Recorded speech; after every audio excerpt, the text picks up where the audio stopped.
Selamat sore, salam sejahtera, salam sehat untuk semuanya. Analisa ataupun potensi arah goal hari ini mengambil re-entry-nya dari time frame-nya daily. Nah, di sini bisa memberikan garis harga open-nya. Selanjutnya mencari setup pada H4. Apa yang berlaku di sini? Nah, jika re-entry pada H4 maka H4 wajib MHV. Nah, di sini nampak jelas pula ada candlestick arah kuku sell, tren penurunan.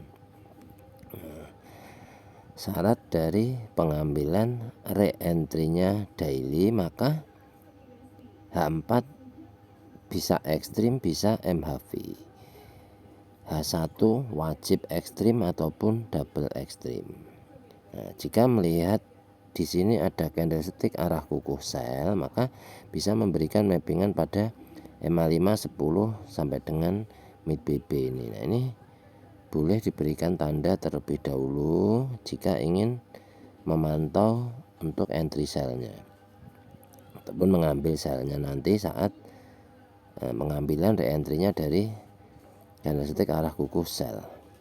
Nah, selanjutnya mencari entry pada H1. Apa yang berlaku di sini? Di sini nampak terjadinya ekstrim TPW, MHV, candlestick arah re-entry berpotensi membuat momentum atau menargetkan breakout top BB. Ini dalam pengambilan re-entry seperti ini jika menggunakan 3 multi time frame, ini ada salah satu time frame yang lengkap, ada yang satu time frame hanya ekstrimnya saja, H4-nya cuma MHV-nya saja. Nah, ini wajib kita cari mana yang sudah terpenuhi dalam artian yang sudah membentuk struktur lengkapnya BBMA, mulai dari ekstrim, TP wajib, MHV, garis arah, re-entry, momentum. Nah, ini didetailkan di mana yang sudah terisi penuh. Kita akan mencari contoh pada M30. Apa yang berlaku di sini? Adakah kelengkapan di sini? Nah, ini bisa didetailkan. Dari sini MHV candlestick arah re-entry belum mampu, kembali re-entry, di sini penuh ya. Untuk M30 sudah penuh sampai momentum. Coba kita cek pada time frame-nya M15. Nah, apakah sini terpenuhi? Nah, sini sudah terpenuhi, sudah sampai membuat momentum. Di sini bersanding dengan ekstrim. Penurunan adalah re-entry-nya dari time frame yang belum terisi. Ini cara mendetailkannya seperti itu. Nah, yang belum terisi contohnya H1. Nah, H1 ini kan belum terisi ataupun bisa dikatakan baru sampai candlestick arah kuku B, maka penurunan adalah re-entry-nya. Nah, jika ingin mencari entry-nya B, maka jangan jauh-jauh dari harga open. Nah, ini yang divalidkan MHV-nya ini detailkan ini seperti ini. Ini MHV. Nah, ini MHV. Nah, ini yang divalidkan terlebih dahulu. Maka jika sudah bisa memvalidkan mau entry ini kuat gitu. Analisanya yakin, entry-nya jadi yakin karena apa? Di sini ada MHV, di sini ada MHV valid. Nah, ini MHV valid ini untuk memvalidkan apa yang berlaku pada time frame-nya H4. Nah, H4 ini jadi bacanya adalah reversal dan candle merah penurunannya adalah retestnya. Nah, ini terjadi misalkan ini jam 4, maka nanti jam 20 boleh pantau untuk nyari entry buy-nya. Contoh mudahnya seperti itu. Nah, menargetkan MHV, menargetkan sampai mid BB ini boleh ya, karena ini target.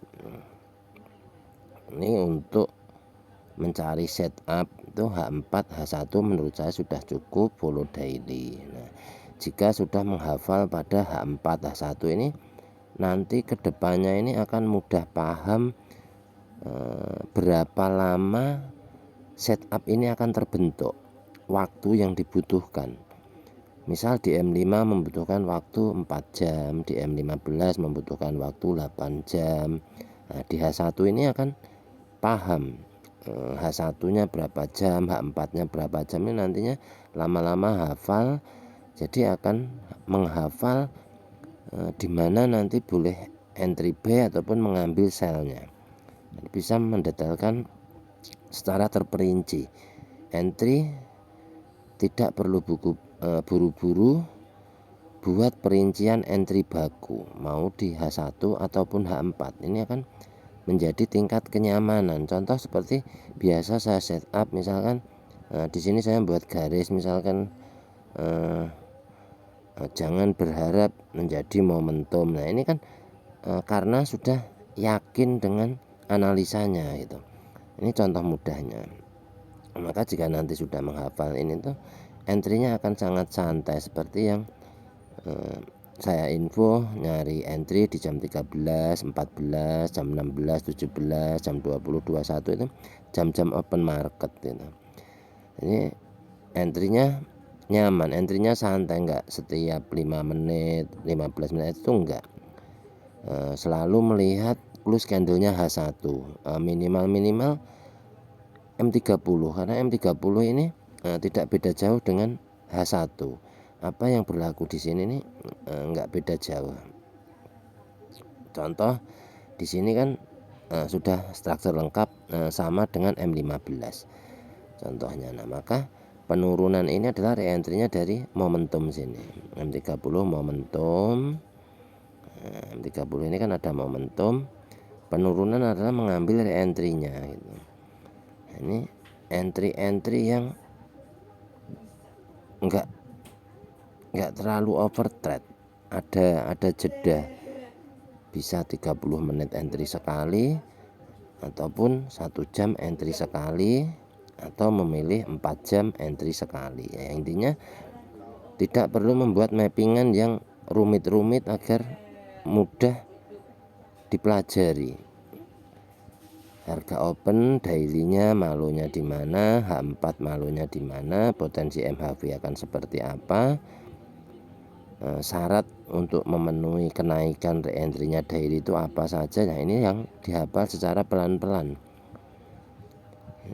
Jika tidak diimbangin dengan pembelajaran berjalan, ini lumayan rumit itu susah dipelajari. Maka mempelajari BBMA itu enak sambil berjalan.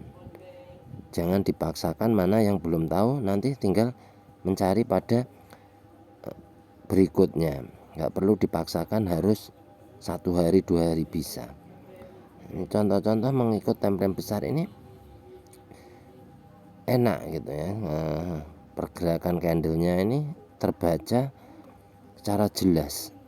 MHV kan seperti apa, MHV tinggal membuat garis harga open ataupun target, ini akan nampak jelas. Entry-nya tidak panik.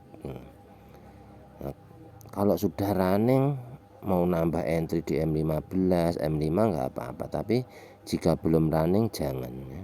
Pastikan setup besarnya terlebih dahulu, maka time frame kecil ini akan mengikuti. Maka saya itu jarang setup pada H1 ke bawah, karena sudah otomatis M5, M15, M3 akan mengikut time frame-nya H1 dan H4. Nah, ini kurang lebihnya seperti itu. Seperti yang dianalisa sebelumnya, goal ini masih mencari entry-nya buy.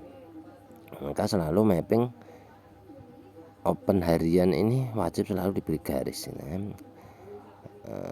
Nyampe di mana, sudah naik berapa pip, ini akan selalu ketahuan jika kita pindah ke time frame berapapun. Nah, ini kurang lebihnya potensi goal akan naik. Maka cari titik-titik entry di mana boleh entry MA5 10 ataupun low BB. Jadi jika diurut low BB, top BB, top BB, low BB ini udah setnya gitu ya. Jadi tinggal mengatur lootnya saja. Semoga ini bermanfaat dan membantu buat teman-teman dan rekan-rekan. Terima kasih.